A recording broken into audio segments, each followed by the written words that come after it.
قابل قدر بزرگ حضرات،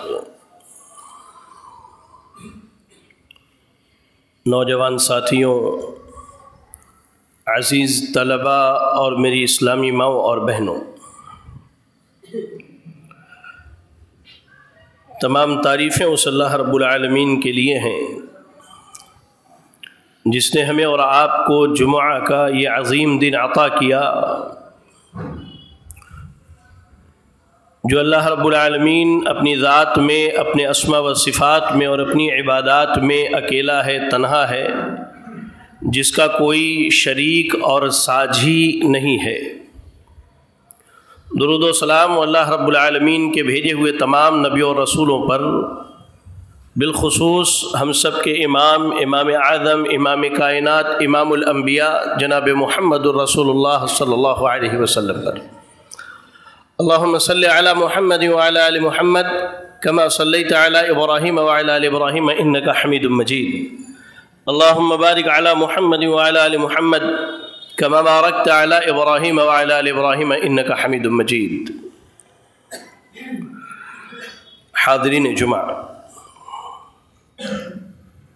خطبہ جمعہ کا عنوان ہے شان اہل حدیث اور ان کی ذمہ داریاں۔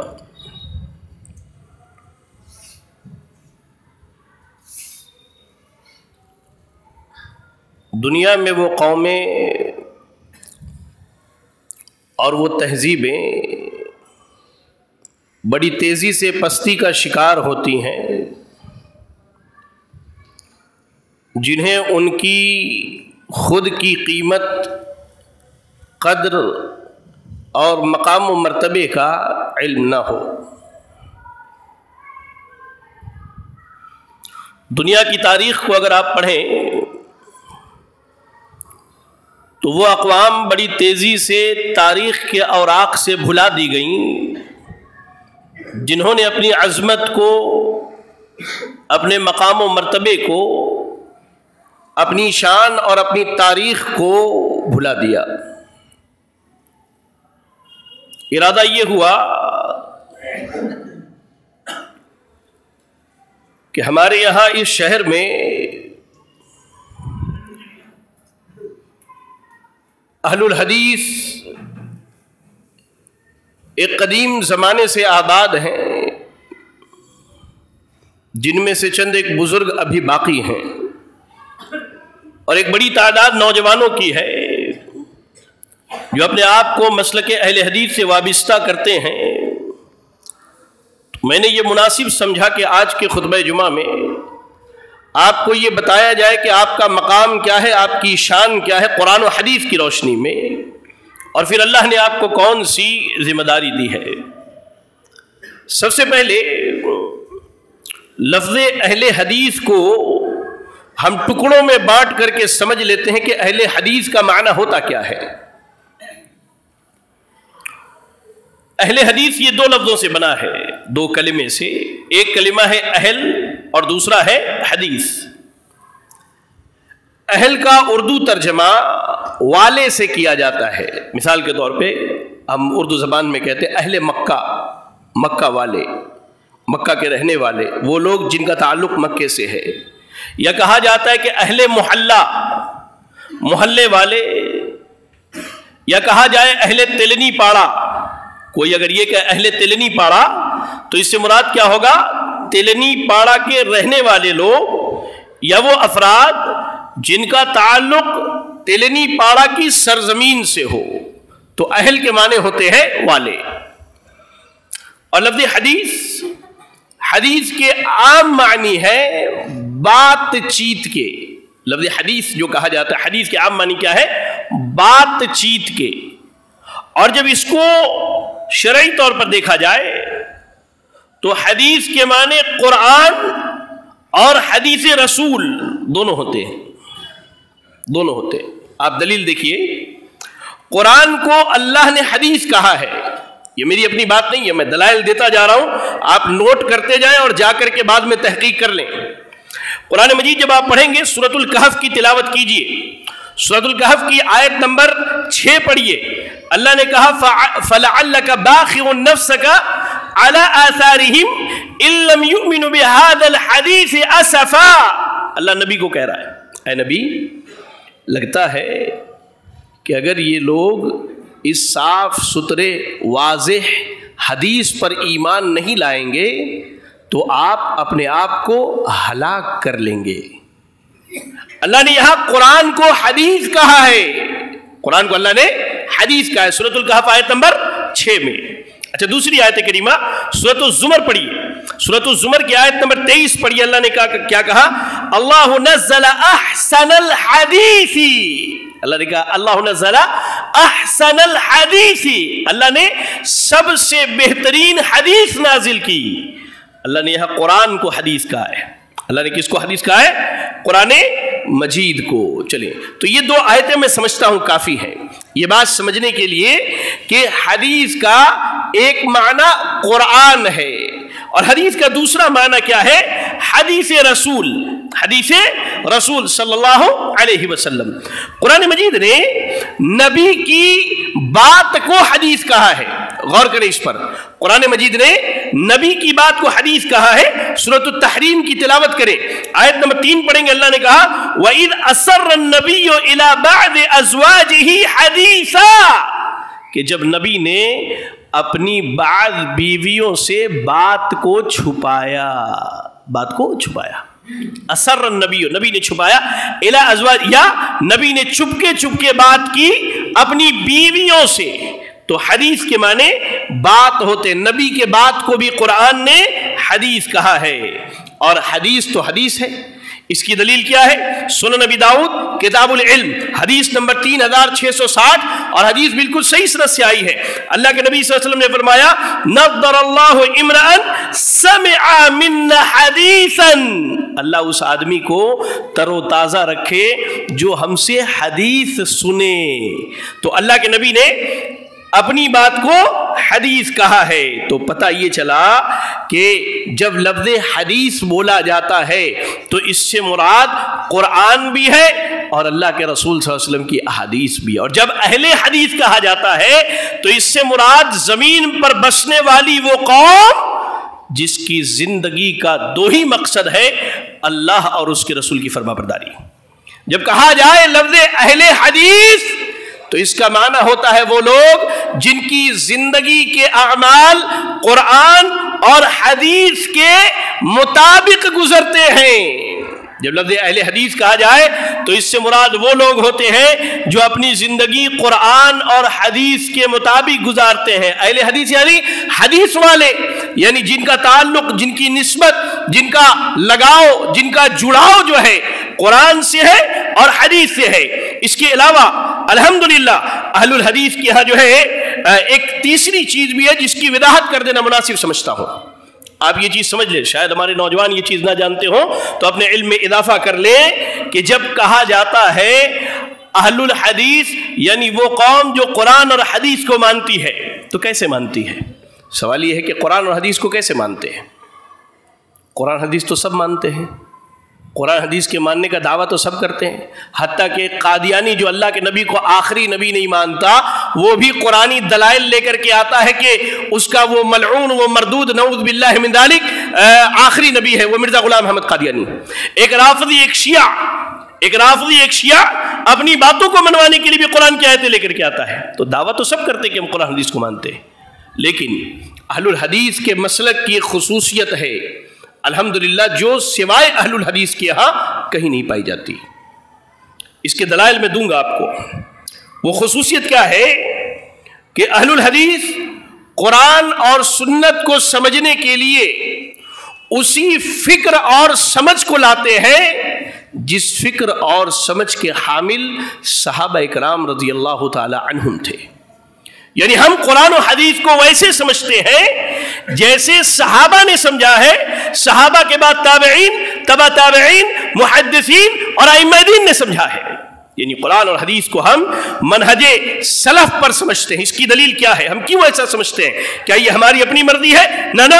قرآن مجید پڑھیے، سورۃ النساء کی تلاوت کیجئے، آیت نمبر 115. سورۃ النساء آیت نمبر 115. اللہ نے کہا وَمَن يُشَاقِقِ الرَّسُولَ مِن بَعْدِ مَا تَبَيَّنَ لَهُ الْهُدَى وَيَتَّبِعْ غَيْرَ سَبِيلِ الْمُؤْمِنِينَ نُوَلِّهِ مَا تَوَلَّى وَنُصْلِهِ جَهَنَّمَ وَسَاءَتْ مَصِيرًا. اللہ نے کہا کہ جو آدمی ہدایت کے آ جانے کے بعد اب رسول کی مخالفت کرے، وَيَتَّبِعْ غَيْرَ سَبِيلِ الْمُؤْمِنِينَ، مومنوں کے راستے کو چھوڑ کر کسی اور راستے پر چلے. جب قرآن نازل ہو رہا تھا، ذرا غور سے سنیں اس بات کو، غور سے سنیں. جب قرآن نازل ہو رہا تھا اس وقت مومنوں کی جماعت زمین پر صرف صحابہ کی جماعت تھی، صرف صحابہ ایمان والے تھے. اللہ نے کہا وَيَتَّبِعْ غَيْرَ سَبِيلِ الْمُؤْمِنِينَ، دین کو مومنوں کے راستے کو چھوڑ کر کسی اور راستے سے سمجھتا ہے. اللہ نے کہا کہ یہ گمراہ ہے، اس کی گمراہی پر ہم اسے گھسیٹ کر کے جہنم میں ڈالنے والے ہیں. تو مسلک اہل حدیث کی یہ خصوصیت ہے، یہ قرآن مجید اور احادیث رسول کو ویسا سمجھتے ہیں جیسے صحابہ کرام رضی اللہ تعالی عنہم نے سمجھا ہے. ایک دلیل کافی نہیں ہے، ایک اور دلیل سنیے. آپ سورۃ البقرہ کی تلاوت کیجئے، پہلے پارہ کی آخری صفحہ پہ جائیے، آیت نمبر 137 پڑھیے. آیت نمبر 137 اللہ نے کیا کہا؟ فَإِنْ آمَنُوا بِمِثْلِ مَا آمَنْتُمْ بِهِ فَقَدِ اهْتَدَوْا وَإِنْ تَوَلَّوْا فَإِنَّمَا هُمْ فِي شِقَاقٍ. اللہ نے کہا کہ اگر لوگ ایمان ویسے لائیں جیسے صحابہ نے ایمان لایا ہے، جی ہاں جیسے صحابہ نے ایمان لایا ہے، تب یہ ہدایت پر ہیں. اللہ نے صحابہ کے ایمان کو، صحابہ کے عمل کو ہمارے لیے میزان قرار دیا ہے، پیمانہ بتایا ہے ہماری ایمان کی قبولیت کا. تو سمجھ لیں اس بات کو کہ ہمارا ایمان، ہمارا عمل ویسا ہی ہونا چاہیے جیسے صحابہ اکرام رضی اللہ تعالی عنہم کا ایمان و عمل ہے. تو پتہ یہ چلا کہ آج جو زمانے میں لوگوں نے مشہور کر کے رکھا ہے کہ اہل الحدیث نعوذ باللہ یہ نبی کے گستاخ ہیں، یہ اولیاء کے گستاخ ہیں، یہ ان کو نہیں مانتے، ان کو نہیں مانتے، یہ سب مولویوں نے اپنی دکانیں چمکانے کے لیے باتیں کی ہیں. حقیقت حال یہ ہے کہ دنیا میں بسنے والا ہر اہل حدیث قرآن و سنت اور صحابہ کے منہج کو مضبوطی سے تھامنے والا ہے. اور ہم نے کہا اور آج ہم پھر کہتے ہیں، جاؤ دنیا کا کوئی عالم دین اہل حدیثوں کا ایک مسئلہ لے کر کے آئے جو قرآن و حدیث کے خلاف ہو، کائنات کے رب کی قسم ہے اس منبر سے ہم توبہ کرنے کے لیے تیار ہیں اپنے مسلک پر. سنیں، ہمارا جو اصول ہے، ہمارے اصول کی بنیاد ہی ہے اللہ کی کتاب قرآن مجید، نبی صلی اللہ علیہ وسلم کی سنت مبارکہ مطہرہ، آپ کی احادیث، اور اس کو ویسے سمجھنا جیسے صحابہ نے سمجھا ہے. ہمارے یہاں شخصیت پرستی نہیں ہے، ہمارے یہاں کیا ہے؟ شخصیت پرستی نہیں ہے. اگر ابو بکر صدیق کی بات بھی قرآن و حدیث کے خلاف ہے تو ہم ببانگے دوہل اعلان کرتے ہیں کہ اس بات سے ہم اپنی برات کا اعلان کرتے ہیں. دوسرے مسالک میں نہیں ہے، شخصیت پرستی ہے. وہاں حضرت نے یہ بات کہہ دی، اس بات کو ہم کیسے کاٹ دیں؟ یار وہ حضرت ہے، نبی تھوڑی ہے تمہارا کہ اللہ کی وحی آتی ہے اس کے اوپر. ہمارے یہاں شخصیت پرستی نہیں ہے. ہم نے کبھی کسی کے کشف پر یقین و اعتماد نہیں کیا کہ عالم صاحب گئے بیابان جنگل میں بیٹھ گئے، 15 سال کے بعد آ کر کے کہا کہ یہ چیزیں میرے اوپر کشف ہوئی ہے. ہمارے یہاں کشف کا کوئی تصور نہیں ہے. الہام جو یہ پیر پتنگ جو یہ دعویٰ کرتے ہیں کہ ان کے پاس فرشتے آتے الہام لے کر کے آتے ہیں، الہام کی ہمارے یہاں کوئی گنجائش نہیں ہے. اور کسی کا خواب ہمارے لیے کوئی دلیل نہیں سوائے نبی کے. یہ ہماری بنیادی اصول ہے، یہ ہماری بنیادی اصول ہے کہ ہم نے قرآن، سنت اور صحابہ کی سمجھ کو اپنے لیے لازم قرار دیا ہے. اب دنیا جو کہتی ہے کہتے رہے، کوئی ہمیں وہابی کہے، کوئی ہمیں گستاخ کہے، کوئی ہمیں یہ کہے، فلاں کہے. اللہ کی قسم اس سے فرق نہیں پڑنا چاہیے، اس لیے کہ مرنا تو سب نے ہے نا، مرنا تو سب نے ہے. یہ بڑے بڑے دعوے، یہ بڑی بڑی باتیں، ان سارے دعووں اور باتوں کی کہہ لیجئے کہ جو پلندے ہیں یہ قبر میں جاتے ہی کھل جائیں گے، یہ قبر میں جاتے ہی کھل جائیں گے. اور میدان محشر میں اکٹھا ہونا ہے نا، ہم دیکھیں گے کون حق پر ہے اور کون باطل پر ہے، کس کا دعویٰ حق کا ہے اور کس کا دعویٰ باطل کا ہے. یہ تو لفظ اہل حدیث کی مختصر سی تشریح ہے کہ اہل حدیث کہا کس کو جاتا ہے. ایک مرتبہ پھر سے دہرا دوں, آپ یہ بات اپنی ذہن میں رکھیں, آگے کی بات سمجھنے میں آسانی ہوگی. جب بھی لفظ اہل حدیث بولا جائے تو اس سے مراد وہ افراد, وہ جماعت ہے جن کی زندگی قرآن, سنت اور صحابہ کے سمجھ کے مطابق گزرنے والی ہے. یہ آپ سمجھ لیجئے. اب آئیے, سوال یہ ہے کہ میں نے عنوان کا جو پہلا حصہ رکھا ہے شان, کہ اہل حدیثوں کا مقام, ان کی شان کیا ہے, تو اس پر میں آپ کے سامنے صرف 2 باتیں کہوں گا انشاءاللہ. صرف 2 باتیں, باتیں تو بہت ساری ہیں, میں صرف 2 باتیں کہوں گا, اور وہ انتہائی اہم باتیں ہیں جس کا جاننا میں سمجھتا ہوں کہ بیٹھنے والے ہر شخص کے لیے ضروری ہے. میں نے خطبہ مسنونہ میں سورۃ الاعراف کی آیت نمبر 181 کی تلاوت کی. سورۃ الاعراف آیت نمبر 181, اللہ رب العالمین کا ارشاد ہے وَمِمَّنْ خَلَقْنَا أُمَّةٌ يَهْدُونَ بِالْحَقِّ وَبِهِ يَعْدِلُونَ. اللہ نے کہا کہ ہم نے جن لوگوں کو پیدا کیا ہے, ذرا غور سے سنیں, اللہ نے کہا کہ ہم نے جن لوگوں کو پیدا کیا ہے ان میں ایک جماعت ایسی ہے جو حق کے ساتھ فیصلہ کرتی ہے, حق پر قائم ہے اور عدل کرنے والی جماعت ہے. اب ذرا غور کیجئے, سورۃ الاعراف کی آیت نمبر 181 میں اللہ نے ایک عام بات کہی ہے کہ اللہ نے جتنے لوگوں کو پیدا کیا ہے اس زمین پر, تو ان میں ایک طبقہ, ایک جماعت ایسی ہے جو جماعت حق پر ہے اور عدل کے ساتھ فیصلہ کرتی ہے. اس کے بارے میں آپ دیکھیں امۃ یہدون بالحق کا جو لفظ ہے, اس سے مراد وہ جماعت ہے جس کے بارے میں اللہ کے نبی کا ایک فرمان ملتا ہے جو بالکل متواتر حدیث ہے. متواتر اس حدیث کو کہتے ہیں جس کی سند کے ہر باب میں اتنے لوگ ہوں جن سب کا جھوٹ پہ اتفاق کرنا محال ہو.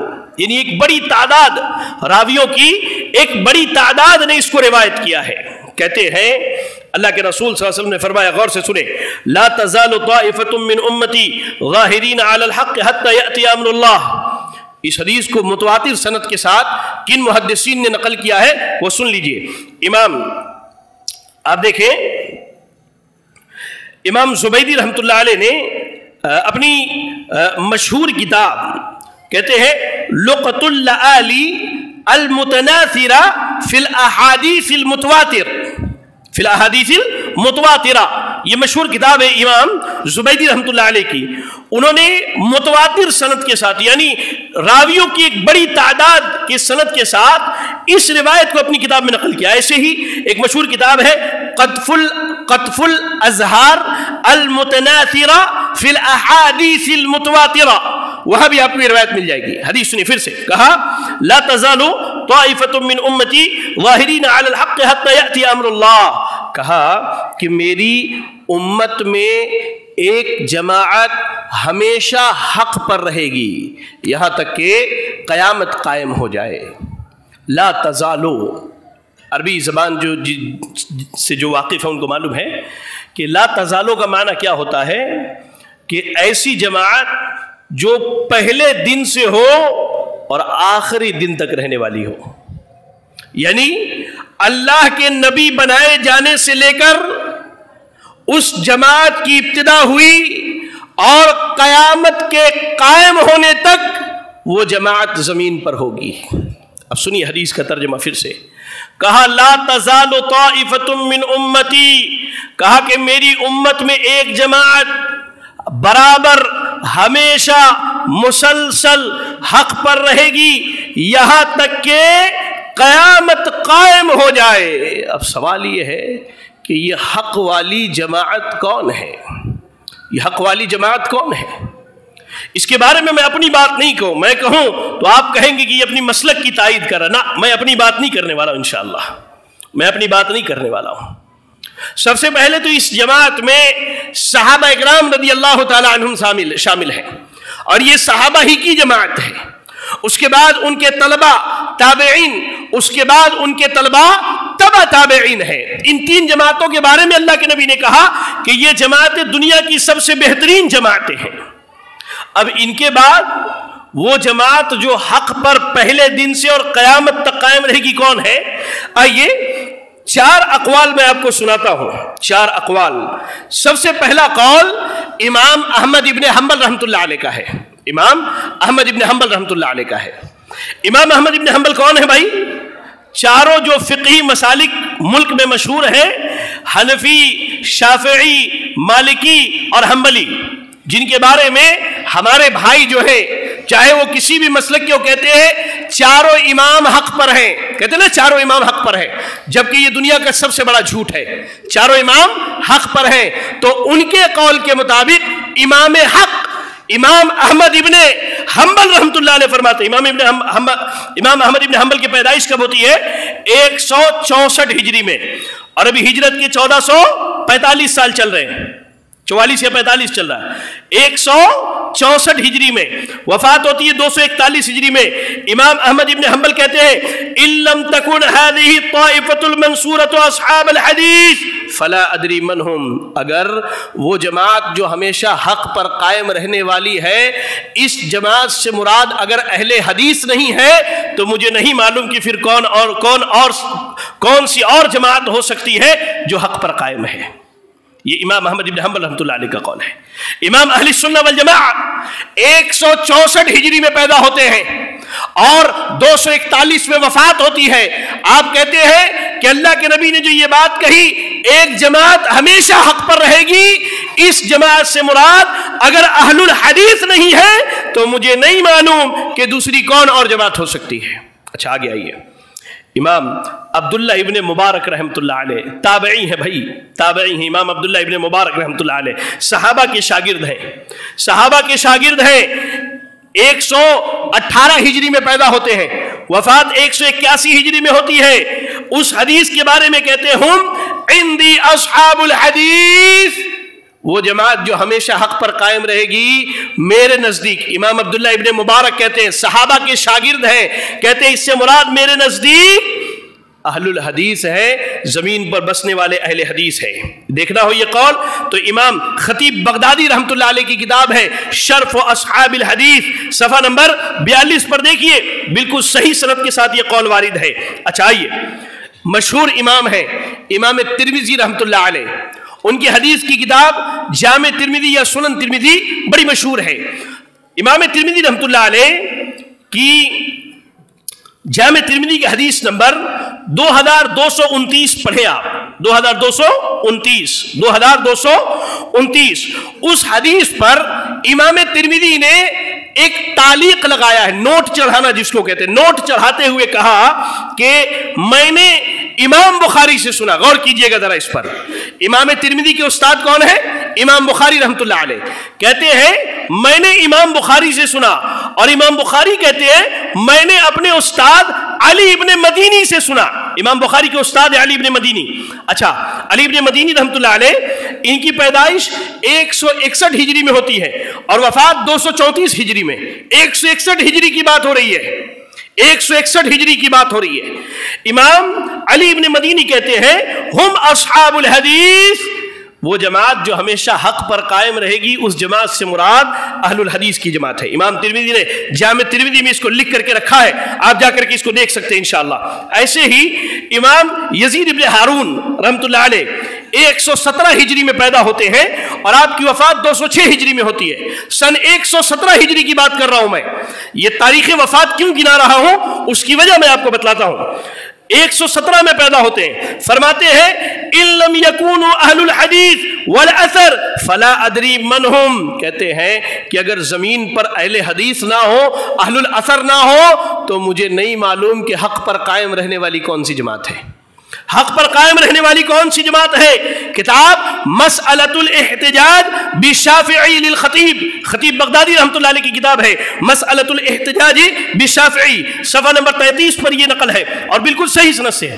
یہ چاروں اقوال یہ بتلاتے ہیں کہ زمین پر پہلے دن سے قیامت تک جو جماعت حق پر قائم رہنے والی جماعت ہے وہ اہل الحدیث کی جماعت ہے. یہ میری اپنی بات ہے, میں نے کیوں گنایا 117 ہجری, 118 ہجری, 161 ہجری, 164 ہجری, کیوں؟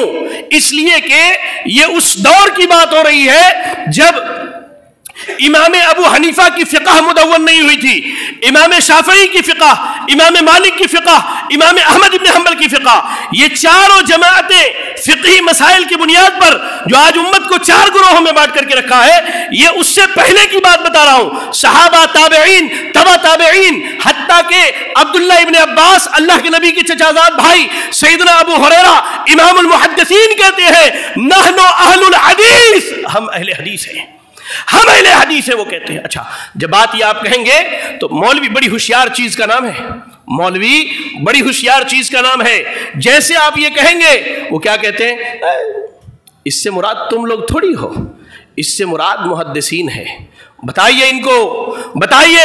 امام ابن تیمیہ رحمۃ اللہ علیہ نے منہاج السنہ کے اندر لکھا ہے, امام ابن تیمیہ نے منہاج السنہ میں, خطیب بغدادی رحمۃ اللہ علیہ نے تاریخ بغداد میں لکھا ہے, کیا لکھا ہے کہ جب لفظ اہل الحدیث بولا جاتا ہے تو اس سے مراد علماء اہل حدیث اور اہل حدیث کی عوام دونوں مراد ہیں, دونوں مراد ہے. اللہ اکبر, صرف علماء نہیں, صرف محدثین نہیں, اہل الحدیث کی عوام بھی مراد ہے جن کی زندگی قرآن و حدیث پر گزرتی ہے. اللہ اکبر. پہلا شان اہل حدیث تمہارا یہ ہے کہ دنیا کے بڑے بڑے اماموں نے اس بات کی گواہی دی ہے کہ تم وہ جماعت ہو جو جماعت انشاءاللہ قیامت تک حق پر رہنے والی ہے. دوسری بات, اہل حدیثوں کے مقام و مرتبے کی بات آئی ہے. دوسری اہم بات سنیے, پہلے قرآن پڑھیے, آپ سورہ فاطر کی تلاوت کیجئے. خصوصاً میں آپ کو ایک بات بتلاؤں, ایک مرتبہ علامہ جلال الدین قاسمی رحمۃ اللہ علیہ حفظہ اللہ, علامہ جلال الدین قاسمی حفظہ اللہ, ان کے ساتھ رمضان کے مہینے میں پورا 1 مہینہ مجھے حیدرآباد میں قرآن کی تفسیر کا موقع ملتا 2 سال سے. تو عموماً جب کوئی چیز سمجھ میں نہیں آتی تو میں شیخ جلال الدین قاسمی حفظہ اللہ کے پاس جاتا ہوں. پوری رات ایک آیت کی تفسیر سمجھانے میں پوری رات گزر جاتی ہے ان کی, اور سمجھانے کا انداز, پڑھانے کا طریقہ, اللہ شیخ پر رحم فرمائے, اللہ شیخ کے علم و عمل میں برکت عطا فرمائے. تو ان سے میں نے پوچھا کہ شیخ قرآن مجید کی کوئی ایسی صورت بتلائیے جس میں اللہ کی توحید کا جو ہے بڑے پرزور انداز میں بیان ہو. انہوں نے کہا کہ سورہ فاطر کی تلاوت کیا کرو, سورہ فاطر کی ایک آیت پر غور کرو, تمہیں معلوم ہوگا کہ اللہ کی شان کتنی بڑی, اللہ کتنا عظیم ہے. اور واقعی ہے ایسا. جب میں نے سورہ فاطر پڑھنا شروع کیا تو چند آیات پر گزرا. آیتیں کیا ہے ذرا غور کریں. سورہ فاطر کی آیت نمبر 19 سے لے کر 22 تک پڑھ لیجئے. اللہ نے ایک موازنہ کیا. اللہ نے کیا کہا, وَمَا يَسْتَوِي الْأَعْمَى وَالْبَصِيرُ وَلَا الظُّلُمَاتُ وَلَا النُّورُ وَلَا الظِّلُّ وَلَا الْحَرُورُ وَمَا يَسْتَوِي الْأَحْيَاءُ وَلَا الْأَمْوَاتُ وَمَا يَسْتَوِي الْأَحْيَاءُ وَالْأَمْوَاتُ إِنَّ اللَّهَ يُسْمِعُ مَن يَشَاءُ وَمَا أَنْتَ بِمُسْمِعٍ مَّن فِي الْقُبُورِ.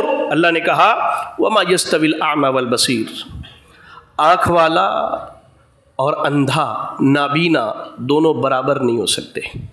غور کرنا ان مثالوں پر. دیکھیں قرآن کی مثالیں عقل کو کھولنے والی ہیں. آپ خود سے سوچیں, ایک آدمی جو دیکھتا ہو اور ایک آدمی جو نہ دیکھتا ہو, دیکھنے کے معاملے میں دونوں برابر ہو سکتے ہیں؟ نہیں ہو سکتے. قرآن نے اصول بیان کیا نا, کہا اللہ نے کہ دیکھنے والا اور اندھا دونوں برابر نہیں.